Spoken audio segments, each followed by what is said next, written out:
Olá pessoal, uma boa noite a todos e a todas.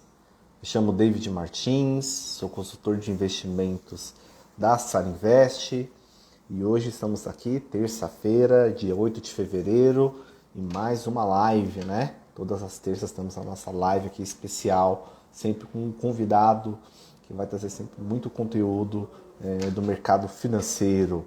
Então já aproveito para pedir para que vocês compartilhem com os amigos, que vocês curtam aqui, ó, mandem um coraçãozinho pra gente, mandem suas dúvidas, estaremos respondendo, tá? Hoje a convidada será Marília, que é da Nord, vai falar sobre renda fixa, Marília Fontes. Então vamos lá receber aqui o grande mestre Marcos Saravalli e também um pouquinho aí sobre a renda fixa, sobre os investimentos, essa taxa Selic em 10,75. Seja bem-vindo. Olha aqui quem está. Nosso grande mestre, Marcos Saravalli. Fala, Marco. Boa noite, tudo bem? Olá, tudo Ah, bom, Marília. pessoal? Marília, boa noite. Prazer, David, tudo bem? Seja bem-vinda. Tudo bom? Prazer o meu. Eu fiz uma caca aqui no meu Instagram. Se eu cair, David, depois eu preciso voltar. Eu acho que tem uma Tá, chance gente. muito grande de eu cair. Não, tô bem, tô vivo. E aí, pessoal? Tudo bem aí? Tudo Muito, bom, Tudo Mar? muito obrigado pelo tempo, pela disponibilidade, Marília. Muito obrigado pela organização, David. Tudo ótimo. Como é que vocês estão? Tudo tranquilo? Tudo bem. Estamos Tudo firme e tranquilo. forte aqui. Tudo tranquilo por Ô, aqui. ô Marília, eu não sei se você já participou aqui nessa live. Ela costuma ser um pouquinho mais pesada nas perguntas, né? A gente fala, um pouco mais tensa. Eu E gosto das também, perguntas cabeludas, Marco. essas são as mais legais. E também, acho que a primeira coisa que a gente gosta de perguntar também é um pouquinho da história do profissional, né? É assim, contar um pouquinho de você, como é que foi a sua carreira, falar um pouquinho também ah, da, da, da, da parte acadêmica, um pouco também, né? Assim, o pessoal fala assim, pô, mas preciso ter o certificado X, Y, Z, e falar um pouquinho do trabalho de hoje, um pouquinho da história para a gente conhecer, mas depois a gente passa, fala um pouquinho sobre mercado, cenários, enfim. Mas entender, conhecer um pouco melhor da Marília, para quem não conhece, acho que todo mundo conhece, mas falar um pouquinho dos bastidores, né? Boa. Bom, então eu me formei em economia, né, em Uhum. 2008, no INSPER, e minha matéria preferida sempre foi macroeconomia. Então eu adorava essa história de inflação, juro, cenário macroeconômico, como a própria geografia, né, entrava no contexto de economia. Então, assim, eu sempre fui muito ligada nisso. E aí, no último ano da minha faculdade, entrou um cara lá e falou assim: ó, seguinte, pessoal, vocês vão poder estagiar esse ano e eu tenho uma vaga aqui na mesa de operações de derivativos do Itaú Asset. Aí eu pensei, nossa, mesa de operações de derivativos é de comer? Eu acho que eu quero, né? Eu não tinha ideia do que era uma mesa de operações de derivativos. Mas eu falei, bom, acho que vou mandar meu currículo, né? Afinal, não sei o que eu vou passar, o que eu não vou passar, vou mandar. Aí mandei meu currículo, chegou lá, era uma mesa de operações gigante, cheia de gente, cheia de computadores e telefones. E, e comecei a minha entrevista e eu dei a sorte de perguntarem na minha entrevista só sobre macroeconomia, que era a minha matéria preferida. E eu devo ter ido muito bem porque eu passei nessa entrevista. E foi a primeira entrevista que eu fiz, então foi a primeira e única. Eu passei na entrevista, eu pensei assim, Itaú é um nome conhecido e tal, deve ser bom, né, ficar aqui. Mas eu não tinha noção. A verdade, Marco, é que eu tinha caído numa das melhores mesas, um dos melhores hedge funds de multimercado da indústria. A mesa de Itaú Asset, dos fundos High Alpha, tinha ganhado prêmios de melhores gestores há vários anos. Então, assim, a verdade é que eu dei uma puta sorte, porque eu caí, assim, de mega paraquedas, assim, num lugar dominado por monstros sagrados da gestão de multimercado. E conforme eu entrei e fui vendo, o meu primeiro dia de trabalho foi no dia do Investment Grade, que o Brasil ganhou o Investment Grade. Tava aquela festa na mesa e tal, parecia um filme, assim, todo mundo compra isso, vende aquilo, não sei o que, falando no telefone. Março de 2008, abril? Foi em julho de 2008. Julho de 2008. Então assim, eu fiquei apaixonada, alucinada por aquele lugar. E lá eu percebi que eu podia usar tudo que eu tinha aprendido de macroeconomia, eu podia usar na prática para ganhar dinheiro, né? Então eu fiquei alucinada por aquilo. Eu falei, cara, eu não entendo nada do que esses caras falam. Mas quer saber? Eu vou anotar tudo que eles falarem e um dia eu vou entender. Aí eu pegava, anotava tudo no caderninho, mas assim, eles davam um passo, eu anotava no caderninho. E no final do dia, eu perguntava para os gestores que eram um pouco mais pacientes comigo, eu perguntava para eles, tirava minhas dúvidas, o que é isso? O que é aquilo? Por que eles falaram isso? E assim eu fui aprendendo. E aí, depois do Itaú Asset, eu fui para Mauá, onde eu realmente aprendi muita coisa também. Assim, passei 5 anos na Mauá. Na Mauá eu comecei a ser gestora mesmo, né? Porque no Itaú eu era estagiária, então eu ajudava, eu funcionava como suporte para a mesa de renda fixa e câmbio. Na Mauá eu comecei a ser gestora mesmo, então tinha minha caixinha, meu risco. Comecei com renda fixa, mas depois fui para cupom cambial, né? Para dólar. Aí depois voltei para renda fixa, mesa de papel de NTNB e depois operei um pouco também de juro mundial e um pouquinho de S&P. E algumas opções também, algumas moedas, né, G10 e tal.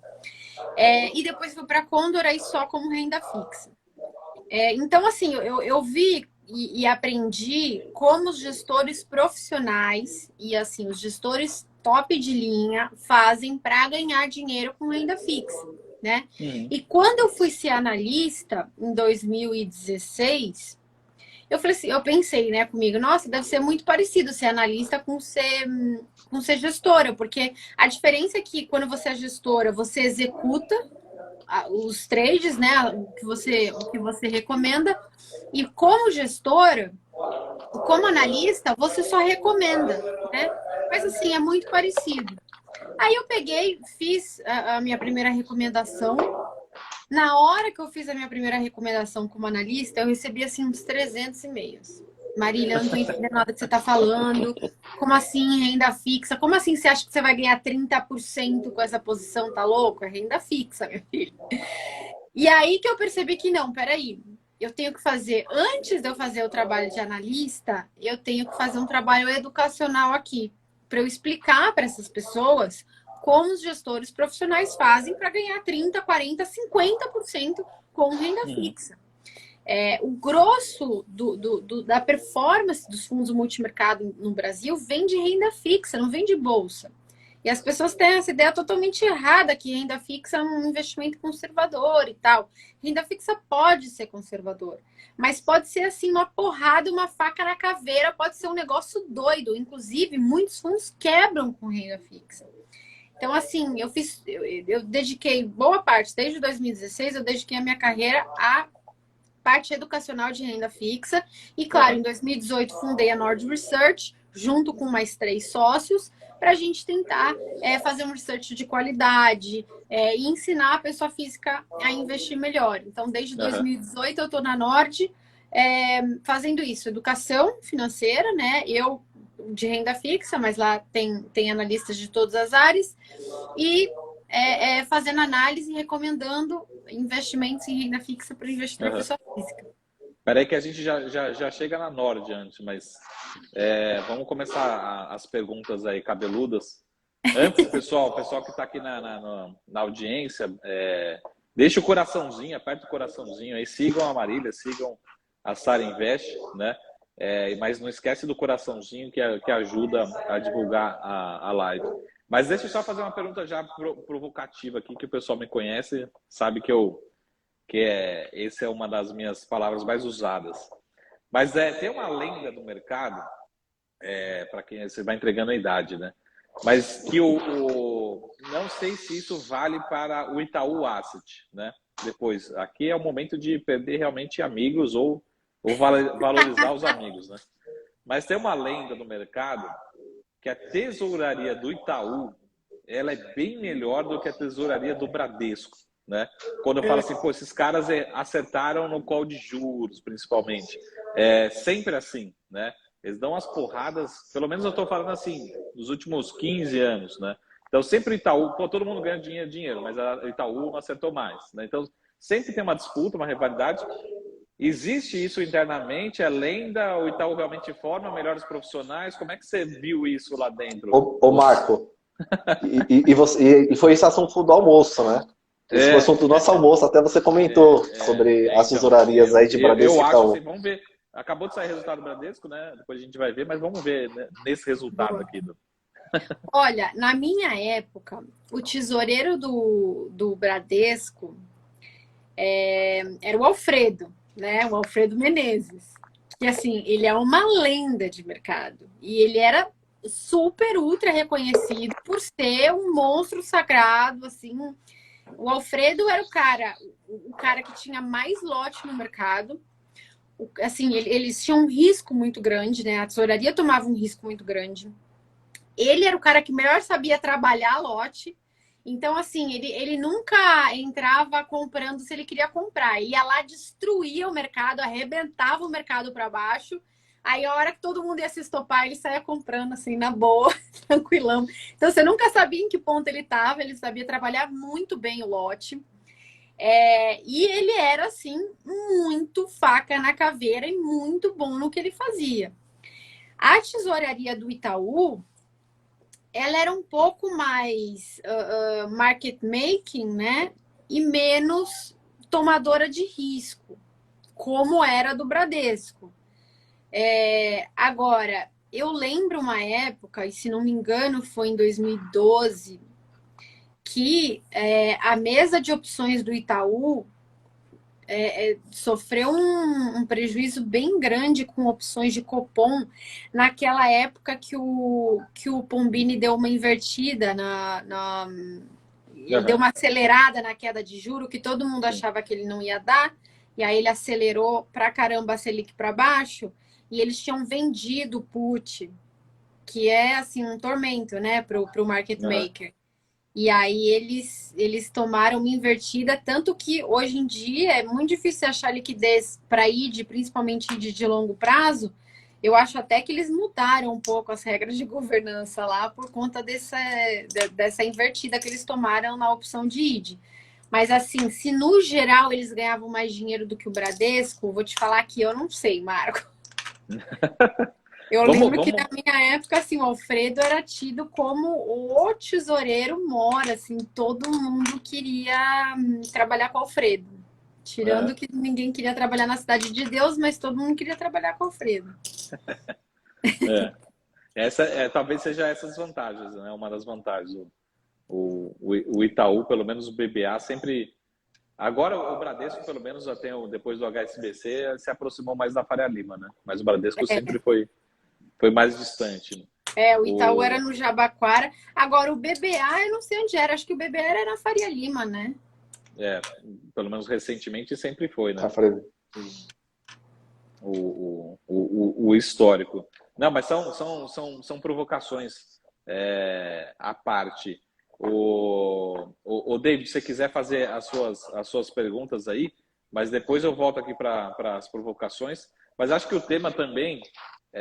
eu vou fazer uma, antes de pegar a pergunta.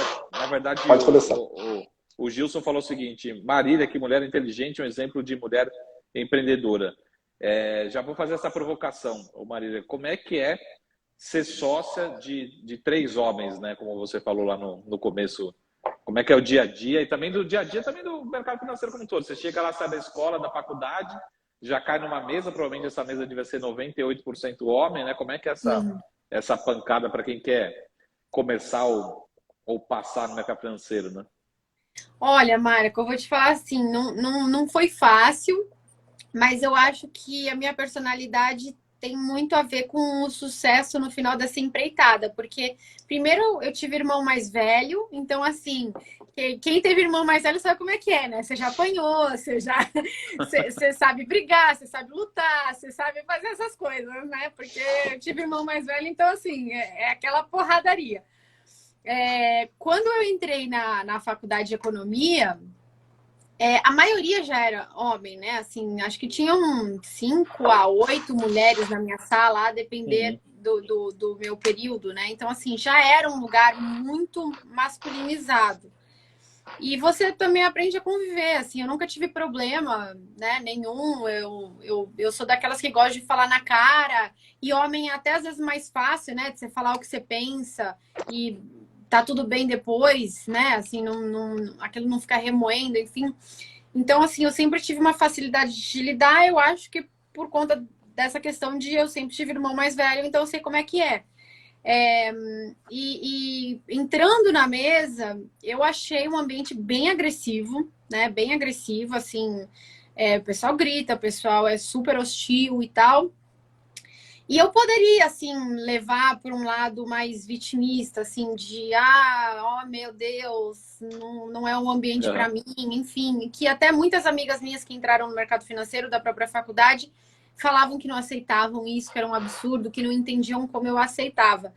Mas eu levei para um lado, assim, de carreira, sabe? Pô, os melhores caras do Brasil estão aqui, estão na minha frente. Eu posso decidir, sabe, egoicamente falar assim, não me trata assim, ou não sei o quê. Ou eu posso sugar tudo que eles têm para me ensinar e depois ser uma pessoa melhor, assim, sabe? Eu estava muito mais preocupada em melhorar como profissional, em absorver aquilo lá, que eu sabia que era muito importante.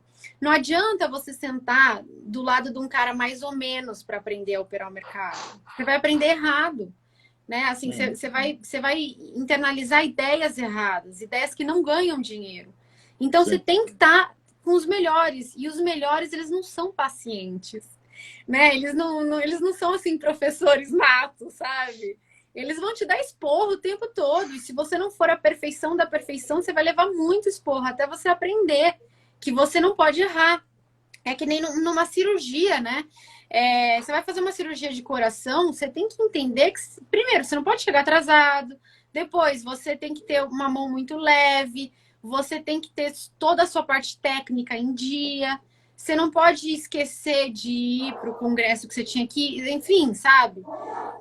Então, assim, na mesa de operações é um lugar que não se aceita erro. Você não pode errar, você não tem margem para errar, porque um erro significa uma perda de milhões de reais. Então, assim, no começo, eles vão te batendo só para perceber se você aguenta. E depois que eles percebem que você aguenta, eles nunca mais te batem. Porque não precisa, né? Eu bato assim, eu digo bater no sentido de ser agressivo, de mostrar para você enfaticamente o quanto aquilo é importante. Então, assim, várias vezes gritaram comigo, várias vezes foram agressivos, hostis. Mas, assim, a partir do momento que eles percebem, que você percebe que não pode errar, e tudo que você faz, você passa a fazer com excelência, você se torna um deles, entendeu? E aí acabou, aí você é um deles, e aí eles te protegem, e quando você precisa de ajuda, eles te ajudam. Então, assim, é quase que um ritual de como é que eu digo, assim, de inserção. Assim, eles precisam saber que você está disposto a fazer o que é necessário fazer. E depois que eles entendem que você está lá comprometido, que você vai fazer o que tem que fazer, acabou, você se torna um deles. E aí eles te ensinam. Porque quem ganha dinheiro de verdade no mercado não ensina os outros. Porque é melhor você ganhar o dinheiro, né? Você não vai ensinar para os outros. Então isso é muito importante, assim, você tem que estar 100% comprometido. E eu, agora, como empreendedora, né, percebo que é muito comum você contratar pessoas extremamente inteligentes que não estão 100% comprometidas. Sim. E ainda tratam o local de trabalho como uma extensão da escola, às vezes uma extensão do colégio, né? Não é nem da faculdade. Então, assim, você estar 100% comprometido, você dar tudo de si, é a chave. A partir do momento que você faz isso, não importa se você é mulher, homem, não importa se você é, assim, uma girafa, você vai ter a atenção deles, eles vão te ajudar, eles vão te ensinar e você vai se dar bem. Você só precisa estar 100% comprometido. Só para terminar, não exatamente o mesmo assunto, porque também a gente quer ir depois dar uma passada no mercado, né? Pegar o call da Marília. Mas falando só de empreendedora, né? Acho que você fez essa mudança de chavinha, você falou em 2018, né? O que muda? Qual que é o grande desafio do dia a dia, assim? Sócios, funcionários, o mercado é a parte mais fácil que tem, né? Qual que é o grande desafio do dia a dia? Olha, eu vou te falar que eu dei muita sorte porque eu tive excelentes sócios. O Breia e o Bruce, eles me ajudam muito, porque além disso eu tenho 5 crianças em casa, né, Marco? Então, assim, como se não bastasse o trabalho, as redes sociais, eu ainda tenho 5 crianças e 2 gatos. Então, assim, é muito Cinco difícil mesmo. crianças? 5 crianças. 5 filhos? Eu tenho 3 enteadas e 2 filhos. Caramba, 5? Sim. Cara, vamos repetir isso, que acho que falhou. Falhou. O David está Então, com o primeiro, 2, eu tenho 2 assim, também. quando nasceu, a minha empresa nasceu, a Nord nasceu 10 dias depois da minha filha nascer. Então, os meninos faziam reunião aqui na minha casa, eu pedia para eles fazerem na minha casa, né? Porque para mim era muito mais fácil. E no meio da reunião, às vezes eu tinha que sair para amamentar. Aí eu saía, amamentava, voltava. Aí deixava a Luísa do meu ladinho, assim, no sofá. Às vezes ela chorava. Aí a gente até brincava, né? Que quando a gente falava em gastar mais dinheiro, ela já começava a chorar. Eu falava, ó, tá vendo? Vocês estão querendo gastar, mas ela não tá deixando. Então, assim, eu tive muita sorte nesse sentido, porque se eu tivesse decidido montar sozinha, eu não teria conseguido. Mas como eu pude dividir o trabalho, né, a carga de trabalho, as coisas que precisava, por exemplo, se deslocar para ir, eu não ia, eles faziam por mim. Então, eles me ajudaram muito mesmo. Se não fossem eles me ajudarem, eu não teria conseguido, né, realizar o sonho. E 8 meses depois que a Luísa nasceu, eu engravidei do Gabriel. Então foi assim um período, agora ele já tem 2 anos, mas assim, no começo foi um período muito difícil para mim, eu não dormia, eu não tive licença maternidade. Todo mundo fala para as mães, né? Quando a criança dormir, se aproveita para dormir. Mas eu não podia fazer isso. Quando eles dormiam, eu tinha que trabalhar, né? Porque eu estava montando a empresa, estava muito no começo. Então foi muito difícil, foi muito desafiador, mas tanto ser mãe quanto ter a Nord eram os meus maiores sonhos. E eles calharam de acontecer na mesma época. E eu não pude fazer nada a respeito disso, a não ser encarar os dois e pedir muita ajuda dos meus sócios. Então, assim, eu tenho muita gratidão.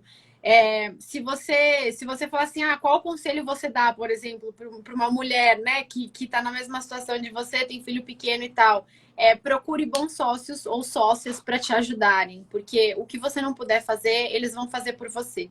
Eles vão te ajudar, né? Então, assim, isso eu acho que foi isso eu acho que foi um ponto muito positivo que me ajudou. Mas é muito difícil você ter empresa, assim, as pessoas acham que ser empreendedor é ter mais tempo para si, não é? Eu trabalho 24 horas. No final de semana eu trabalho também. As pessoas que trabalham na Nord não precisam, né, fazer toda essa jornada infinita, mas a gente faz.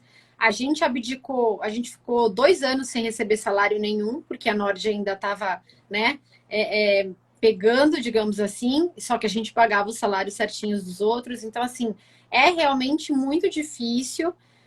Você tem que fazer com muita paixão, você tem que ter certeza que aquilo lá é exatamente o que você quer fazer, vem do coração.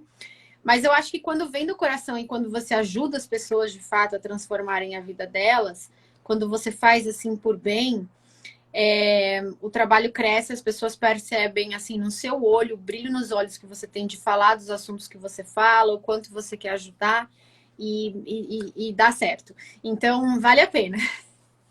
Muito bom. É um desafio. Até eu falo para todo mundo assim, a gente acaba lendo livro de empreendedores, né? Parece assim, pô, que história legal, tal. Mas as pessoas, elas querem talvez o sucesso do empreendedor, né? A parte boa ali da história, mas o dia a dia realmente tem pouco livro que conta e não tem como contar. É só no dia a dia mesmo que você vai aprender. Aquilo que você falou assim, às vezes eu preciso passar um mês sem salário porque eu preciso dar prioridade para o funcionário aqui e realmente ele que tem que receber, depois eu me viro, né? Eu passei 2 anos sem salário. Então, assim, foi muito. E colocando uma boa parte das minhas economias na empresa, né? Então, assim, foi difícil. Foi muito difícil, sim. Não é... Claro, se dá certo, né? Se cresce e tal, todo mundo fica super feliz e tal, mas é muito difícil. Você tem que estar muito apaixonada pela causa, né? Ah, é. Pô, muito, muito bacana. O David, faça suas perguntas aqui, e depois a gente volta para falar um pouquinho sobre o mercado, porque hoje teve ata do Copom e aí a gente quer saber tudo sobre os próximos passos. Boa. Perfeito, Marco. Novamente um prazer, né, estar falando com a Marília. Um papo bem bacana, toda a história, tanto de vida como também de início, né, do empreendedorismo, muito interessante. Marília, já entrando já um pouco já no aspecto do mercado financeiro, né? E aí já vendo até mesmo a Selic em 10,75, a gente analisa também a expectativa de mercado, né, pelo Focus, contando ali 11,75 para o final de 2022. A gente viu inflação no ano passado, mais de 10%. Esse ano aí a projeção, cada vez no Focus, também vem aumentando um pouco mais essa inflação para 2022. Pedindo um panorama geral para você com relação tanto ao aspecto econômico, né, como também à própria renda fixa. Eu gosto sempre de falar que no ano passado, nenhum cliente queria falar comigo de renda fixa. Então, assim, eu falava, vamos falar renda fixa? Não, renda fixa não, renda variável. E hoje, assim, a procura pela renda fixa, cada vez mais, né? E até mesmo depois a gente vai entrar nos pontos que você trouxe no início da conversa, falando de ganhar 30% da renda fixa, como isso é possível, porque muitas vezes a pessoa só olha ali a taxa nominal, né? Não sabe da marcação ao mercado, como isso impacta diretamente também na renda fixa, mas pedindo um panorama geral, aí, um overview da renda fixa, dessa taxa Selic, da projeção econômica para esse ano, por gentileza. Boa. É isso mesmo. Eu brinco que ano passado eu tirei um ano sabático, entendeu? Eu podia ficar viajando por aí, na piscina, tranquilona, ninguém queria saber de mim. Ninguém queria falar comigo. Ninguém queria falar comigo. Os clientes corriam, agora todo mundo corre atrás de mim. Né? O pessoal de ações assim passava na Nord com o nariz empinado, assim. Esse ano tudo mudou. Esse ano só me chamam para entrevista. Assim, realmente, assim, a gente teve uma mudança muito grande, né? Da renda fixa no Brasil. Por conta da pandemia, a gente vinha, né, de 40 anos de queda na taxa de juro mundial, sequencial. Então, assim, se você vê em 1980, a taxa de juros americana era 12%. Aí foi... minha mãe! Oi, mãe! Tudo bom? Que linda! A Andréia? A minha mãe. Gente, ela não é muito boa de celular, então ela realmente está fazendo uma evolução incrível de assistir uma live. Tá me mandando já umas figurinhas aqui. Que linda! Que bom que Um beijo para a mãe da Marília. Mãe, presta atenção no cenário macro. Aproveitar que eu já era Depois vai cobrar cliente, então já vou explicando para ela. No domingo no almoço, para ver se ela entendeu. Bom, eu vou perguntar, vou fazer um questionamento depois. A gente veio de 40 anos de um ciclo de queda de taxa de juros, né? Não só nos Estados Unidos, como no mundo. E era aquela história de globalização, China entrando no mercado de trabalho, com seus trabalhadores baratos, quase de graça, produtos chineses invadindo os mercados, tornando tudo mais barato, revolução tecnológica e tal. E isso tudo fez com que a gente tivesse uma inflação cada vez mais baixa e uma necessidade de juro cada vez menor.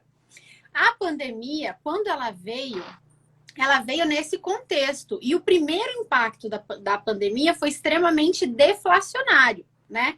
Então, as economias começaram a ter deflação, porque todo mundo estava em casa, ninguém podia consumir nada.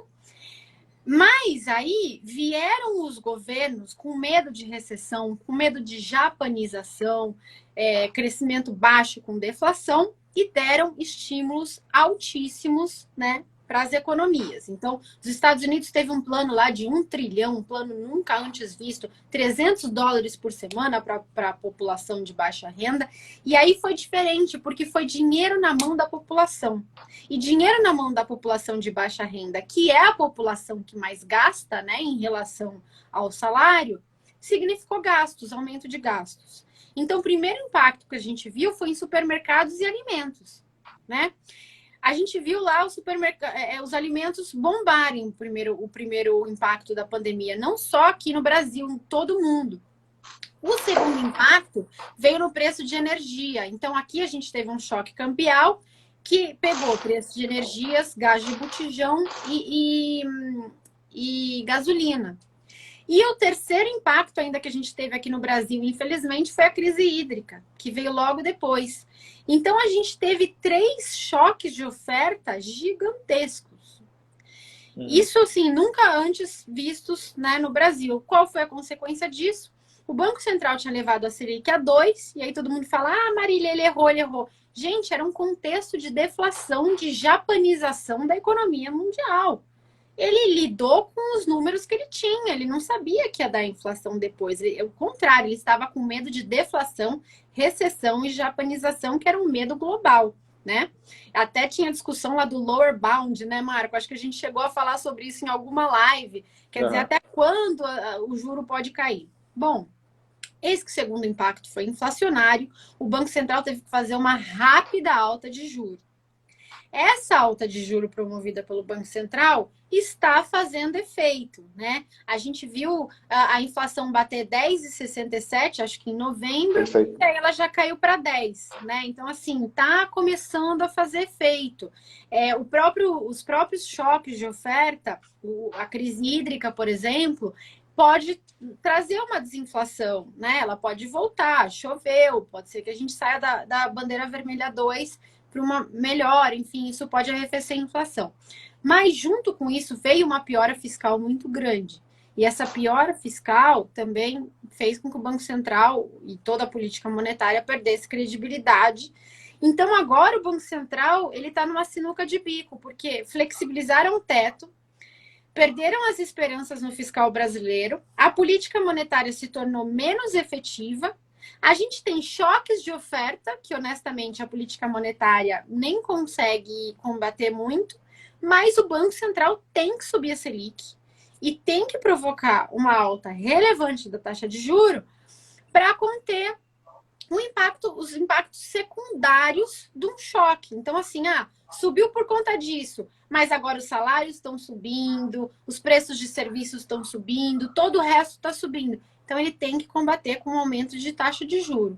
E o que ele falou para a gente nessa ata de hoje é que, gente, o Focus está falando que a Selic vai ter que ir até 12, que a Selic pode cair depois do ano que vem para 8. Mas se eu considerar isso nos meus modelos, eu não vou conseguir levar a inflação de 2023 para a meta. Então, ele já está avisando os investidores que não vai ser isso. Não vai ser 12 com 8.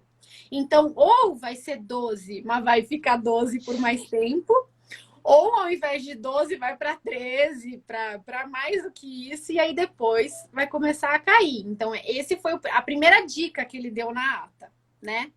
E a segunda foi que ele falou, que foi muito importante também, foi que ele falou que acha apropriado a de 120, a de 150 bases que ele deu agora, né? Levando de 9,25 para 10,75 a Selic. E, posteriormente, outras altas adicionais. E ele usou plural, querendo dizer, não vai mais ter só uma, né? Sim. Vai ter mais uma depois. Então, assim, ele não vai dar 150 na próxima, ele falou que vai reduzir o passo, mas ele já tinha dito isso no comunicado.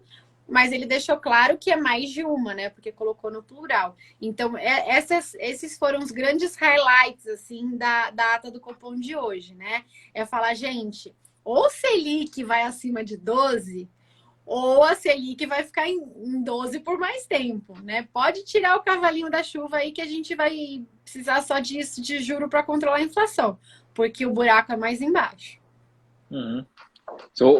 Marília, fazer uma pergunta mais simples por enquanto, né? Depois a gente piora. Cabeludas. Qual que é a chance hoje, que a gente já viu isso no passado, né? Mas qual que é a chance hoje de a gente, desses 12%, não ser 12%, não ser suficiente, e a gente tem que ir para 13%, para 14%, que talvez seja o cenário que ninguém coloca na conta. Ou seja, é possível, né, ter que ir para lá? Marco, é muito possível. Quando a gente dá uma olhada nos últimos Daqui a pouco dados vão derrubar a nossa live aqui, hein? Depois dessa. Depois dessa. Eles não vão gostar do que eu tenho para falar. É super possível, porque quando a gente olha os últimos dados de inflação, eles mostram uma desinflação bem modesta, né? Então, de 10,67 para 10, uma hora dessa já era para a gente estar bem abaixo disso. E, além disso, os núcleos de inflação, que são aquele pedaço da inflação que é mais estrutural, então eles tiram, por exemplo, itens muito voláteis que dão uma esfumaçada lá na inflação, eles tiram, eles limpam a inflação e deixam só aqueles itens que realmente são mais sensíveis à política monetária, é mais o grosso mesmo dos dados de inflação. Choques, eles tiram e tal. E mesmo assim, os núcleos de inflação ainda estão muito altos. Então, assim, a persistência da inflação está assustando as pessoas. E não é só aqui, é em todo o mundo. Então, essa pandemia foi realmente um divisor de águas em termos inflacionários. E o próprio Estados Unidos, que antes estava, não, isso é temporário, essa inflação vai voltar logo, já está assim, opa, o gato subiu no telhado e a gente vai ter que acelerar esse juro tá aqui também. Então, assim, o Brasil, ele teve... Como a gente é cachorro mordido por cobra, né? A gente tem medo de salsicha. Aqui espirrou a inflação, a gente já sai ter que subir na taxa de juro, porque a gente é também uma economia muito indexada. A gente já fez boa parte do trabalho. Então, mesmo que seja uma coisa assim, a gente não tem que subir para 12, a gente tem que subir para 13, entendeu? Não é que, então a gente tem que subir para 20, porque a gente já fez boa parte do trabalho. Agora, os Estados Unidos estão com inflação de 7, não muito distante da nossa, e eles estão com juro de 0 até agora, né? Então, assim, olha que complicado. Olha o quanto eles ainda têm que fazer de trabalho de aumentar a taxa de juro lá. E inflação nos Estados Unidos, e inflação na Alemanha também, que foi 5,3 no ano passado, significa inflação no mundo todo, significa uma pressão maior aqui também. Então, tá uma situação muito delicada. Por isso que o investidor de renda fixa tem que tomar muito cuidado nesse momento. Muito cuidado mesmo. Ô Marília, só fazendo então uma provocação aqui, depois eu faço com o David. Mas pensando no sentido assim, o quanto desses juros de... Vamos supor aqui, a gente sempre usa... Às vezes, quando tem muita dúvida, eu falo que eu não sou economista, né? Mas eu também muita besteira ali de câmbio, tá? Falo, vou errado, eu falo que eu sou analista, não sou economista, não. Mas tem aquela famosa... seria os juros neutros do Brasil. Mas vamos supor que os juros neutros do Brasil seja, sei lá, 8%, 9%. Mas você fala assim, pô, a gente está indo para 12% ou até 13%. O quanto dessa diferença realmente é culpa nossa, no sentido assim, a gente poderia ter evitado os juros ir para tanto, você entendeu? Porque a gente tem, acho que até utilizando a palavra de alguns economistas, hoje acho que a Rafaela Vitória falou um pouquinho disso, mas de certa forma a gente está querendo pagar a conta de um fiscal também, de certa forma, um tanto quanto irresponsável, né? Então, assim, qual que é essa diferença que a gente poderia estar evitando ou ter evitado realmente se não tivesse tanto irresponsabilidade assim com o fiscal? Marco, eu diria que muito, muito. Porque, assim, bem na hora que o impacto passou a ser de deflacionário para inflacionário, que veio as pressões no fiscal. Então, já está sendo um cenário muito difícil, não só para o Brasil, mas para todo o resto do mundo. Mas, além disso, a gente tirou do radar a única âncora fiscal que a gente tinha, que era o teto de gastos. Vamos lembrar que em 2016, quando teve o impeachment e quando ainda não tínhamos o teto de gastos, o juro longo no Brasil era 16,5%. Então, assim, olha só quanto custou para o Brasil não ter uma âncora fiscal. Juro de 16,5% é uma loucura. Imagina, a cada 3 anos você dobra o seu capital. 3 não, um pouquinho mais de 3. Então, olha que loucura isso. Então, se não mantivermos o nosso teto de gastos, a nossa âncora fiscal, automaticamente a Selic, para controlar a inflação, né, o juro neutro, tem que ser maior. Tanto que o próprio Banco Central fala sobre isso na ata, né? Ele acha que teve uma desancoragem e, portanto, uma mudança de juro neutro. Porque não tem como. Por que você põe um teto de gastos, né? A gente, todo ano, desde 1999, na implementação do sistema de metas de inflação, a gente entrega, os presidentes entregam a economia com mais gastos fiscais do que o presidente anterior. E a consequência disso é só uma. Desde 1999, a carga tributária no Brasil sempre subiu. Né? Assim, o dinheiro vem de onde? Vem da gente, né? A gente é que paga essa conta. Então, mais gasto significa maior carga tributária. Que todo mundo acha que vai acontecer o ano que vem, quando não for mais ano eleitoral? Quem que vai pagar essa conta do auxílio emergencial? Obviamente, seremos todos nós, em termos de aumento de carga tributária. Seja via dividendos, né? Que é uma coisa que se discute muito, via patrimônios, enfim, grandes patrimônios, também é uma discussão que se tem, mas assim, pagaremos todos essa conta do auxílio emergencial. E mais, trazendo um risco institucional, né? Porque você não sabe até onde pode parar o fiscal. Então, quando a gente fala de taxa de juro, a gente pensa assim, poxa, se a gente não tiver, então, teto de gastos, o nosso juro longo, que hoje é 11, 12, pode ir para 16, pode ir para 17, como era em 2016. Então, muita gente que olha o juro longo hoje e fala assim, nossa, subiu bastante, né? Tá na hora de você alongar bastante o seu portfólio, né? Eu falo, calma, meu querido. Porque se a gente continuar nessa toada, ainda tem mais para vir. Exato. Ô, Marília, antes de fazer a pergunta da noite aqui, né? Pessoal, lembre de apertar o coraçãozinho aí, seguir a Marília, seguir a Sara Invest. Quem quiser me seguir, também fiquem à vontade, né? Menos pelo Twitter, porque pelo Twitter não vale muito a pena, geralmente eu falo muita besteira por lá. Mas vamos para a pergunta aqui da noite. A primeira pergunta, acho que mais simples, né? Direto ao ponto. Falando um pouquinho aqui das últimas perguntas da Jéssica e do Rivera aqui. Você acha que é a hora de precificar, olhando para a renda fixa, pré-fixado, pós-fixado? Como é que você vê esse movimento? Até acho que respondendo também, acho que seria uma segunda derivada da pergunta da Jéssica. Talvez tenha risco também no pré-fixado, então explicando também um pouquinho de uma forma simples que a gente sabe que você explica muito bem, né? Quais são os riscos também? Que ela fala assim, é hora de prefixar. Então essa é a primeira pergunta, e a segunda pergunta do Rivera aqui, entre pré e pós, falando um pouquinho de renda fixa, né?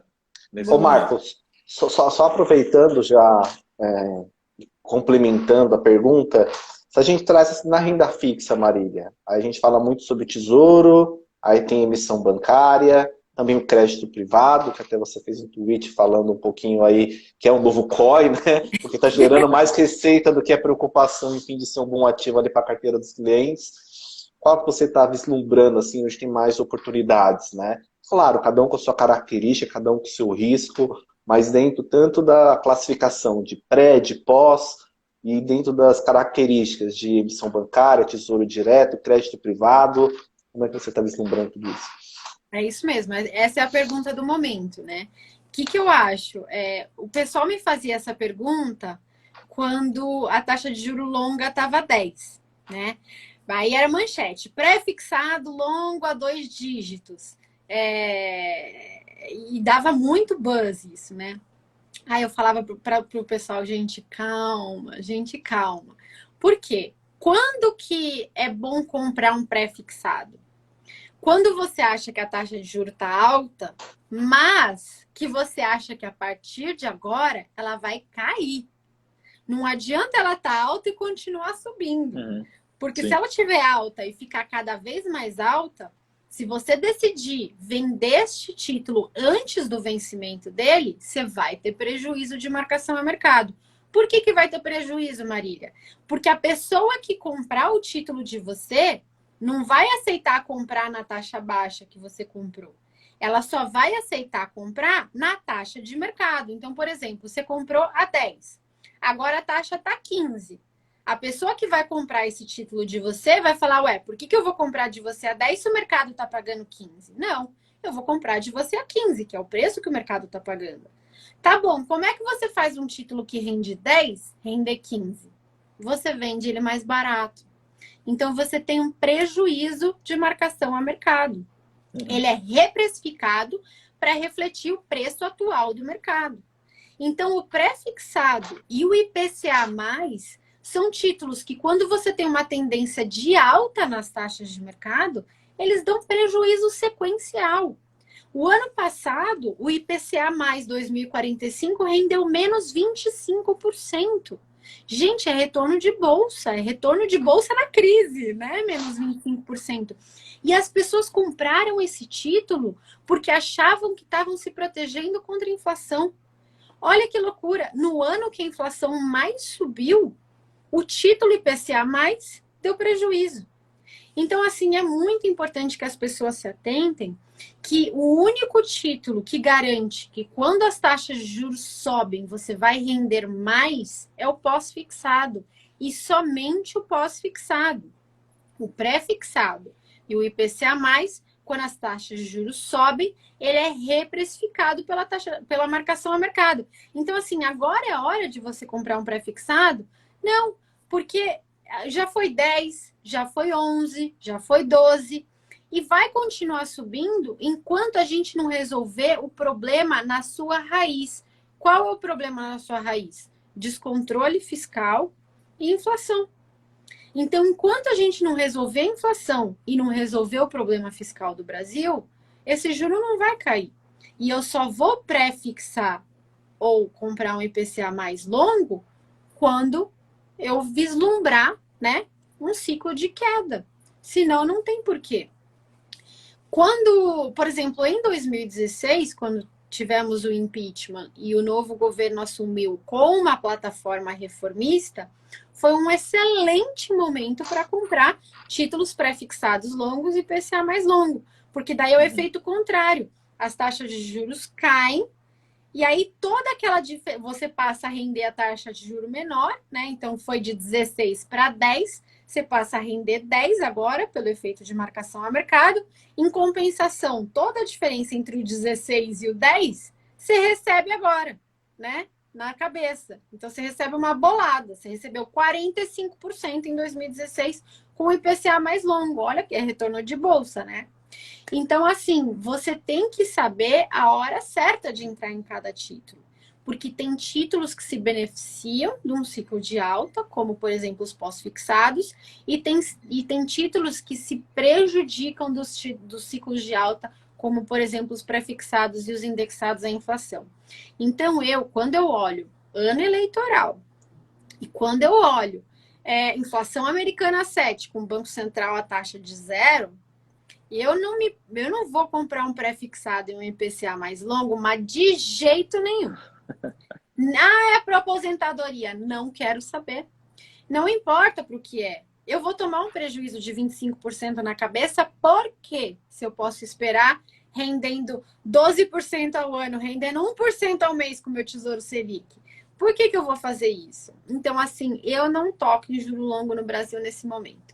E só vou tocar quando eu vislumbrar um ciclo, uma tendência de queda por fundamento e não por preço. Não é o nível de taxa, a taxa está 12, a 13, a 14. Não, é o fundamento. Porque está 12, mas já foi 17. Já foi 20, já foi 40, na verdade, né? Então, quando eu ver o fundamento mudar, aí sim eu mudo a estratégia. Uhum. Muito bom. Ô David, faça a sua pergunta, mas eu fico imaginando aqui só no... Aqui 2018 vocês não tinham a Nord ainda, mas 2016. Mas imagina 2016, o Bruce fala assim, a bolsa subiu. Você fala assim, tá bom, mas teve muita renda fixa que se valorizou bem mais do que a bolsa. É só para arrumar confusão interna, né? Ô, Marco, a gente fez uma live, tanto eu quanto ele, a gente trabalhava na Empíricos na época, né? Uhum. E a gente fez a live UFC, que eu falava para ele que eu tinha ganho mais E ele falava para mim que ele tinha ganho mais porque as ações que ele escolheu tinham rendido muito mais do que os tesouros longos, né? Então a gente ficava brigando. Eu falava assim, não, eu sou melhor. Ele, não, eu sou melhor. Não, eu sou... brincando de brigar, né? Mas a gente teve essa live que chamou UFC. Mas na média eu acho que foi melhor para renda fixa do que para renda variável, pelo menos na média, né? Eu acho que teve muito título que se valorizou mais do que o Ibovespa. Com certeza. E tem gente que fica nessa de, eu só invisto em bolsa porque eu sou agressivo. Poxa, você comprar um IPCA mais longo em 2016 era ser super agressivo. Ele tem volatilidade de bolsa, né? E resultado de bolsa também. Então, você não precisa comprar só uma coisa ou outra. São peões que você pode usar da melhor forma para ganhar aquele jogo de xadrez. Às vezes você vai usar um, às vezes você vai usar outro. E a nossa renda fixa, né, que tem mais volatilidade do que muita bolsa aí afora, né? A nossa renda fixa, a volatilidade é gigantesca, né? Já aproveitando, Marília, com relação a investimento no tesouro, ou investimento nos títulos bancários, ou crédito privado, qual que você acha que seria a melhor alternativa para este ano de 2022? Eu gosto de todos, assim, eu gosto do tesouro. O que eu gosto é o seguinte, esteja no curto prazo, né? Como eu falei, não gosto de títulos longos nesse momento, acho que a gente está num ano de muita volatilidade, de muita incerteza.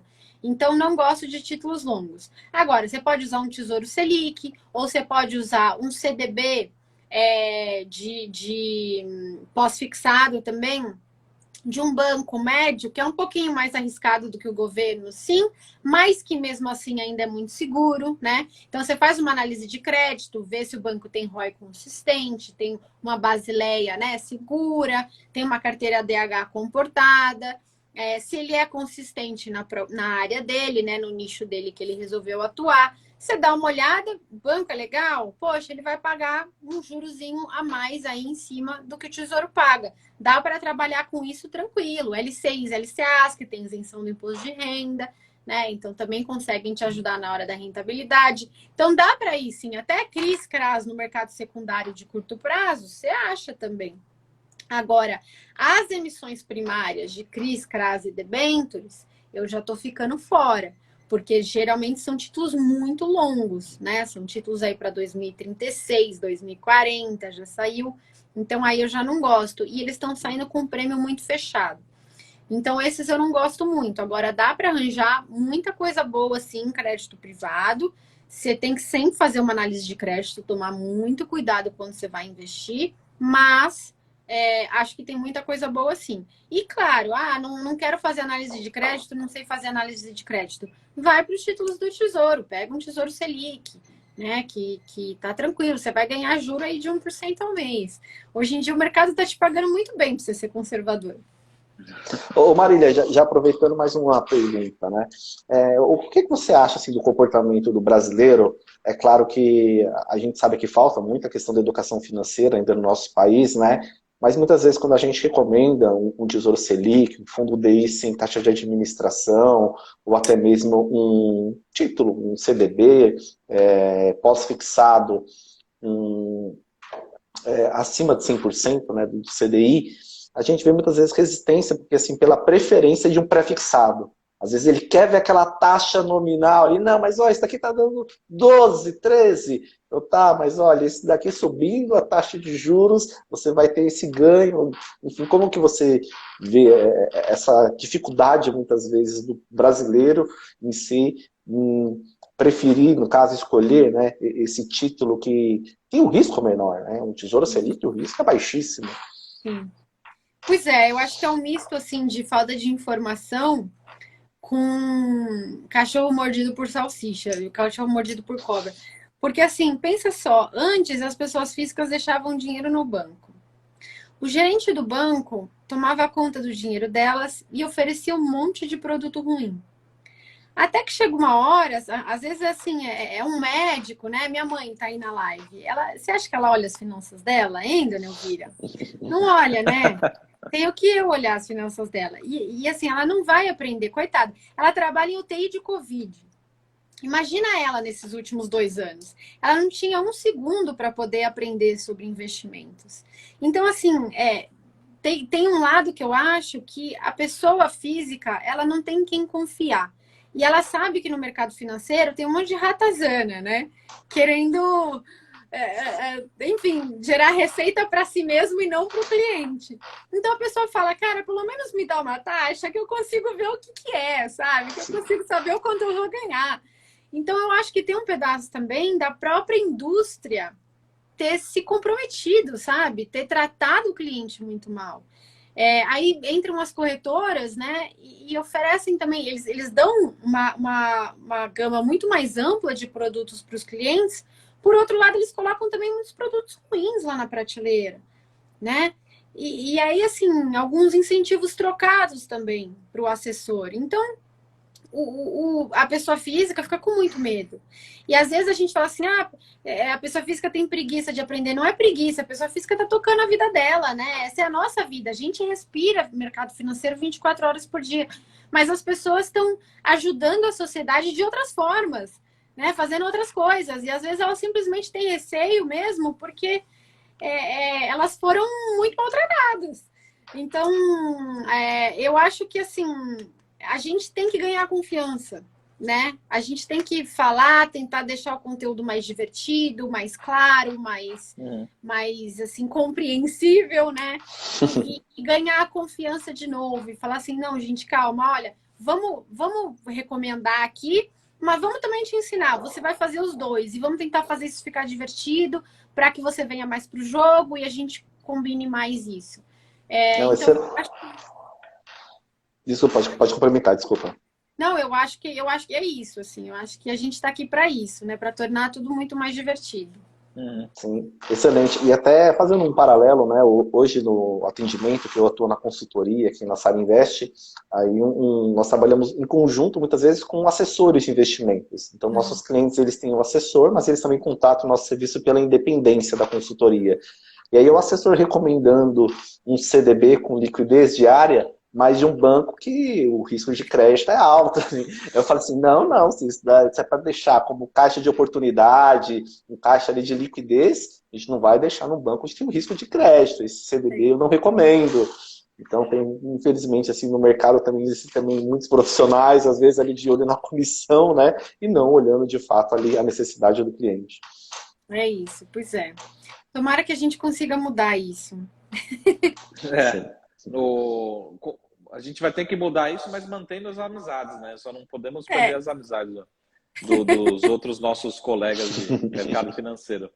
Mas sem perder amizades aqui, só para a gente também respeitar o horário de todo mundo. Pessoal, lembra de seguir a Marília, lembra de seguir a Sara Invest, me seguir também, dá o coraçãozinho. E a última pergunta, Marília, para a gente, até perguntaram aqui no chat, eu vou fazer uma pergunta aqui ela está meio escondida, essa pergunta, né? Que a pergunta é o seguinte, o pessoal falou assim, qual que é a hora de comprar um pré, né?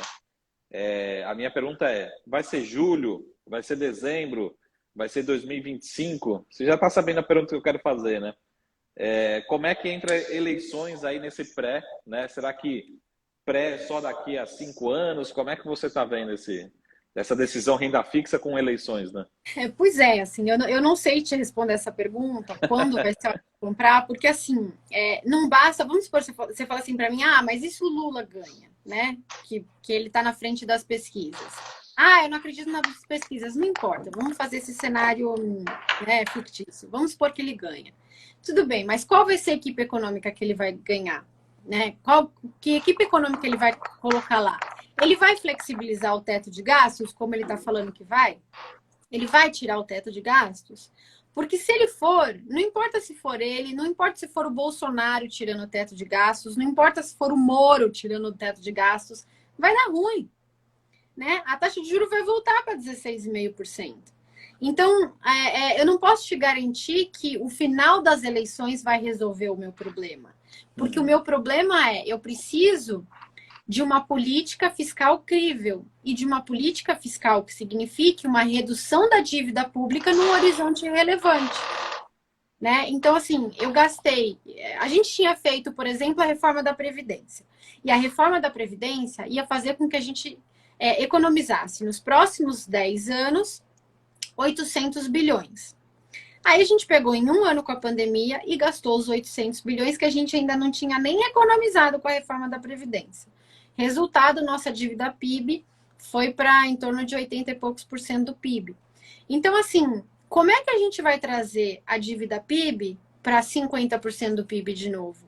Porque uma coisa é você ter uma dívida de 90%, 100% do PIB com um juro de 1%, como tem o Japão, como tem os Estados Unidos. Outra coisa é você ter esse tipo de dívida com um juro de 12,5%, 13%. Então, assim, eu preciso falar para os investidores como é que a gente vai pagar essa dívida, como é que a gente vai transformar a trajetória da dívida numa trajetória cadente. Enquanto o próximo presidente, seja ele quem for, não me responder essa pergunta, eu não vou tocar no juro de longo prazo. Entendeu? Então, assim, é uma questão muito mais de fundamento. Quando mudar o fundamento? Quando que vai mudar? Eu não sei. Eu tô esperançosa, porque eu sou brasileira e eu não desisto nunca.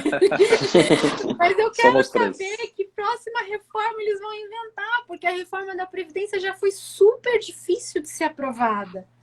Como é que eles vão economizar os próximos 800 bilhões? Eu gostaria de saber.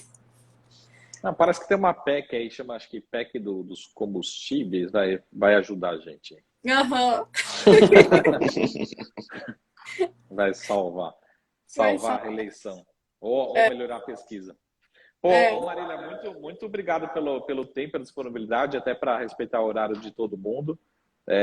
Bate-papo foi muito, muito bom. Né? Manda um abraço para todo o time da Norte. Também está sempre nos ajudando aqui muito na BMC também. Né? Venha nos visitar presencialmente aqui na BMC. Ah, é verdade, estúdio. Eu não conheço. A gente está aqui pertinho, no Itaim também. É um prazer e vamos marcar mais vezes, porque o pessoal fala assim, 2022 é o ano da renda fixa, né? Pelo menos, né? Vamos aproveitar mais esses encontros. Foi uma aula mesmo, muito obrigado pelo tempo. Obrigado, super obrigada, Marco. Super obrigada. Adoro estar aqui com você, sempre com perguntas muito boas. E super prazer aí em conhecê-los todos e pode contar comigo.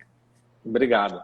Muito boa noite, pessoal. Valeu, Marília. Aproveitar, agradecer também a Marília, obrigado a todos. A audiência muito boa, e até se fosse no ano passado, em meados do ano passado, eu acho que a nossa audiência não seria assim, né? Como a renda fixa é a bola da vez, a audiência muito boa, a participação, agradecer a todos, agradecer ao Marco. Marília, foi um prazer. Em breve podemos ter outros aí também para trazer esse conteúdo que é tão relevante. Obrigado, gente. Uma boa noite a todos, pessoal. Até mais. Até mais. Tchau, tchau. Tchau.